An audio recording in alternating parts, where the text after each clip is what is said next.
नमस्कार दोस्तों, जय माता दी। आप सभी का हमारे YouTube चैनल में बहुत बहुत स्वागत है। माता रानी की कृपा आप और आपके पूरे परिवार पर सदा सर्वदा बनी रहे। चैत्र संकष्टी गणेश चतुर्थी का महात्मा। एक समय की बात है जब कैलाश में माता पार्वती और भगवान गणेश विराजमान थे। तब 12 माह की गणेश चतुर्थी का प्रसंग चल रहा था। तब माता पार्वती ने भगवान गणेश से पूछा, हे पुत्र, चैत्र माह की कृष्ण पक्ष की चतुर्थी को तुम्हारे किस रूप की पूजा की जाती है और उसका क्या विधान है, वह मुझसे कहो। माता पार्वती की जिज्ञासा को शांत करते हुए भगवान श्री गणेश ने कहा, हे माता, चैत्र माह की कृष्ण पक्ष को आने वाली चतुर्थी को मेरे भालचंद्र स्वरूप की पूजा करनी चाहिए। इस दिन पूरे दिन व्रत रखकर रात्रि में मेरा पूजन करना चाहिए। इस दिन व्यक्ति को ब्राह्मण को भोजन कराना चाहिए। इससे सभी संकटों का नाश होता है। इस व्रत के स्मरण मात्र से ही मनुष्य को सभी सिद्धियों की प्राप्ति सहज रूप से प्राप्त होती है। भालचंद्र संकष्टी चतुर्थी का व्रत चैत्र महीने के कृष्ण पक्षी चतुर्थी तिथि के दिन रखा जाता है। हर महीने 2 चतुर्थी तिथि आती है और दोनों ही चतुर्थी तिथि भगवान श्री गणेश को समर्पित है। इस दिन गणपति जी की पूजा करने से व्यक्ति को मनवांछित फल की प्राप्ति होती है और इनकी पूजा करने से व्यक्ति के सारे काम सफल होते हैं। भालचंद्र संकष्टी चतुर्थी व्रत इस साल 28 मार्च 2024 गुरुवार को है। चैत्र संकष्टी गणेश चतुर्थी तिथि का प्रारंभ 28 मार्च 2024 गुरुवार को शाम 6:56 से हो रहा है और इस तिथि का समापन 29 मार्च 2024 शुक्रवार को शाम 8:20 तक होगा। दोस्तों, अब हम सुनेंगे चैत्र संकष्टी गणेश चतुर्थी की कथा। सतयुग में एक मकरध्वज नाम के एक राजा थे जो अपनी प्रजा से बहुत प्यार करते थे और उनका बहुत ध्यान रखते थे। उनके राज्य में सभी लोग सुखी और समृद्ध जीवन व्यतीत कर रहे थे। सभी वर्ण के लोग अपने धर्म का पूर्ण निष्ठा से पालन किया करते थे। प्रजा निरोगी और स्वस्थ जीवन व्यतीत करती थी। प्रजा में चोर और डाकू आदि का कोई भय नहीं था। नगर में रहने वाले सभी लोग उदार, दानी, धार्मिक, बुद्धिमान और सुंदर थे। इतना सुंदर राज्य होने के पश्चात राजा पुत्र सुख से वंचित था।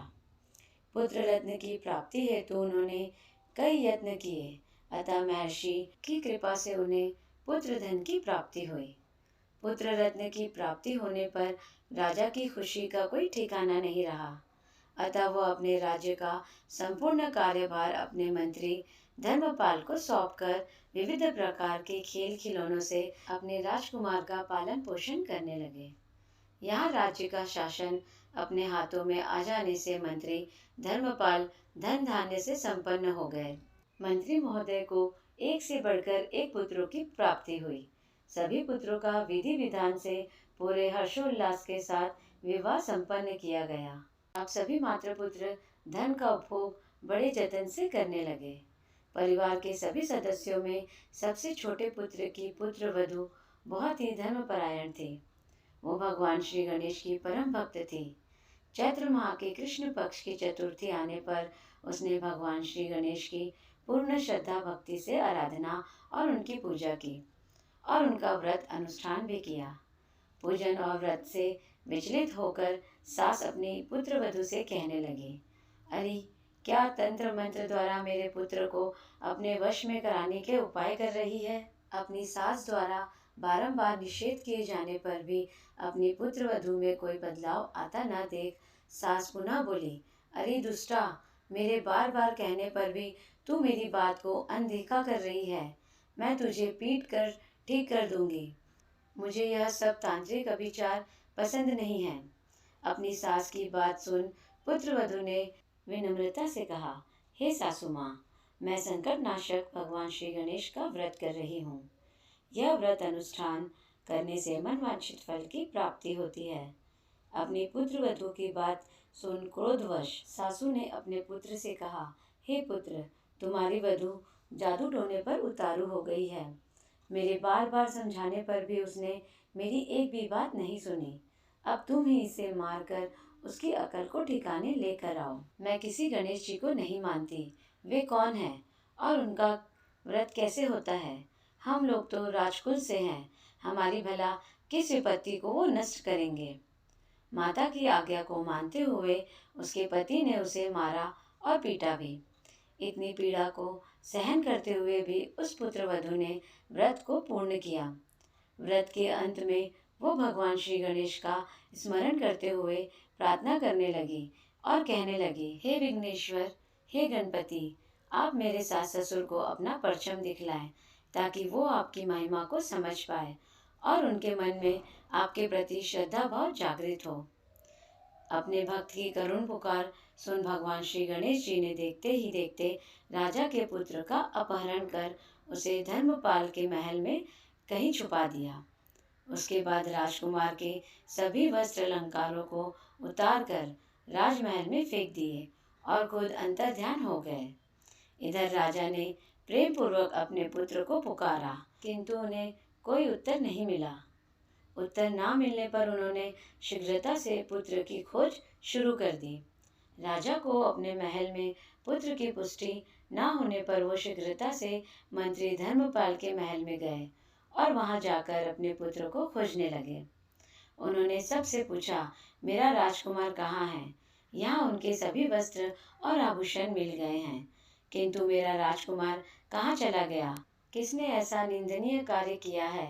हाय, मेरा राजकुमार कहाँ है? राजा की व्याकुलता धीरे धीरे अब बढ़ने लगी थी। राजा की दशा को देख मंत्री धर्मपाल ने कहा, हे राजन, आपका चंचल पुत्र कहाँ है?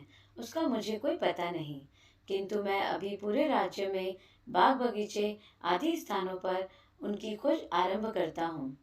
उसके बाद व्याकुल राजा नौकरों, सेवकों आदि से कहने लगे, हे अंगरक्षकों, सेवकों, मेरे पुत्र का शीघ्र पता लगाइए। राजा के आदेश मिलने मात्र से राजा के पुत्र की खोज जोरों शोरों से शुरू हो गई, किंतु राजा के पुत्र का कोई पता नहीं चला।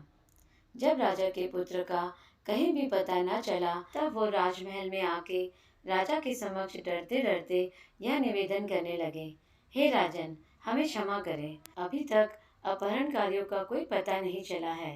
राजकुमार को पूरे नगर में किसी ने आते जाते नहीं देखा है। उनकी बातें सुनकर क्रोधवश होकर राजा ने अपने मंत्री को बुलाया और कहा, हे धर्मपाल, मेरा राजकुमार कहाँ है? मुझे साफ साफ बता दे कि मेरा राजकुमार कहाँ है। उसके सभी वस्त्र आभूषण मुझे दिखाई दे रहे हैं, केवल वही नहीं है। अरे नीच, मुझे बता दे कि मेरा राजकुमार कहाँ है, अन्यथा मैं तुझे और तेरे पूरे कुल को नाश कर दूंगा। इसमें जरा भी संदेह मत रखना। राजा द्वारा डांट पड़ने के कारण मंत्री विचलित हो गए। मंत्री धर्मपाल ने राजा के समक्ष नतमस्तक होकर कहा, हे भूपाल, मेरा विश्वास कीजिए, मैं अभी पता लगाता हूँ। इस नगर में बालक अपहरणकर्ताओं का कोई गिरोह भी नहीं है, ना ही कोई डाकू आदि यहाँ पर वास करते हैं, किंतु पता नहीं किस अधर्मी ने ऐसा नीच कर्म किया है और न जाने कहाँ गायब हो गया है। धर्मपाल अब अपने महल आकर अपनी पत्नी एवं अपने पुत्रों से पूछने लगा। उसने अपनी सभी पुत्र वधुओं को बुलाकर पूछा कि यह नीच कर्म किसने किया है। यदि राजकुमार का पता नहीं चला तो राजन मुझे और मेरे पूरे वंश का विनाश कर देंगे। अपने ससुर की बात को सुनकर सबसे छोटी पुत्र वधु ने कहा, हे पिताश्री, आप इतने विचलित क्यों हो रहे हैं? यह सब भगवान श्री गणेश की लीला है। उन्हीं के ही कोप का परिणाम आप भुगत रहे हैं। अतः आप भगवान श्री गणेश की पूजा आराधना करें। अगर राजा से लेकर नगर के सभी प्रजाजन पूर्ण श्रद्धा के साथ गणेश जी की चतुर्थी का व्रत करें, तो व्रत के फलस्वरूप भगवान श्री गणेश जी राजकुमार को अवश्य लौटा देंगे। मेरा वचन कभी मिथ्या नहीं होता। छोटी पुत्र वधु की बात सुनकर ससुर जी ने कहा, हे पुत्री, तुम सत्य कह रही हो, तुम धन्य हो। हमारे कुल में एक तुम ही हो जो मेरा और मेरे कुल का उद्धार कर देगी। भगवान श्री गणेश जी की पूजा कैसे की जाती है वह तुम मुझे बतलाओ। हे सुलक्षणी, मैं मंद बुद्धि होने के कारण भगवान श्री गणेश के व्रत की महिमा नहीं जानता हूँ, अतः मुझ पर और मेरे परिवार को उनके किए गए अपराध की क्षमा देकर राजकुमार का पता लगवा दो। तब सभी लोगों ने भगवान श्री गणेश चतुर्थी के व्रत का अनुष्ठान किया। राजा सहित सभी नगरजनों ने गणेश जी को प्रसन्न करने हेतु व्रत का अनुष्ठान किया। सभी के व्रत का अनुष्ठान के प्रभाव से भगवान श्री गणेश जी प्रसन्न हो गए और देखते ही देखते सभी लोगों के सामने उन्होंने राजकुमार को प्रकट किया। राजकुमार को अपने समक्ष देख राजा सहित सभी नगरवासियों की खुशी का कोई ठिकाना न रहा। वो बस राजकुमार को आश्चर्यचकित होकर देखने लगे। राजा अपने पुत्र को पुनः प्राप्त कर खुशी से फूले नहीं समा रहे थे। भगवान श्री गणेश जी की लीला को देखकर वह नतमस्तक होकर कहने लगे, भगवान गणेश जी, आप धन्य हो और धर्मपाल तुम्हारी छोटी पुत्र वधू भी धन्य है, जिसकी कृपा से आज मेरा पुत्र यमराज के वहां जाकर भी दोबारा लौट आया। अतः आप सभी नगरजन इस संतानदायक व्रत को विधिवत करते रहें। श्री गणेश जी बोले, हे माता, इस व्रत से बढ़कर इस लोक तथा सभी अन्य लोकों में कोई दूसरा व्रत नहीं है। इस कथा का श्रवण युधिष्ठिर ने भगवान श्री हरि कृष्ण से सुना था और इसी चैत्र माह के कृष्ण पक्ष को आने वाली चतुर्थी का व्रत करके उन्होंने अपने खोए हुए राज्य को फिर से प्राप्त किया था। तो अब हम जानेंगे कि संकष्टी चतुर्थी के दिन हमें पूजा विधि किस प्रकार करनी चाहिए। संकष्टी चतुर्थी के दिन सुबह जल्दी उठकर स्नान आदि से निवृत्त होकर स्वच्छ वस्त्र धारण करें, फिर मंदिर स्वच्छ करें और चौकी पर लाल रंग का कपड़ा बिछाकर भगवान श्री गणेश की मूर्ति स्थापित करें। इसके बाद उन्हें चंदन व सिंदूर से तिलक लगाएं और दुर्वा अर्पित करें। फिर लड्डुओं का भोग लगाएं और धूप दीप जलाएं। इसके बाद भगवान श्री गणेश की आराधना करें और फिर भगवान श्री गणेश की आरती करें और प्रसाद बांट दें और गणेश मंत्र का जाप करें और फिर रात्रि में चंद्रमा के दर्शन करके चंद्रमा को अर्घ्य दें और उसके बाद ही भोजन ग्रहण करें। दोस्तों, अगर आपको यह कथा अच्छी लगी हो तो प्लीज़ आप मेरे इस वीडियो को लाइक करें और मेरे चैनल को सब्सक्राइब करें। जय माता दी दोस्तों।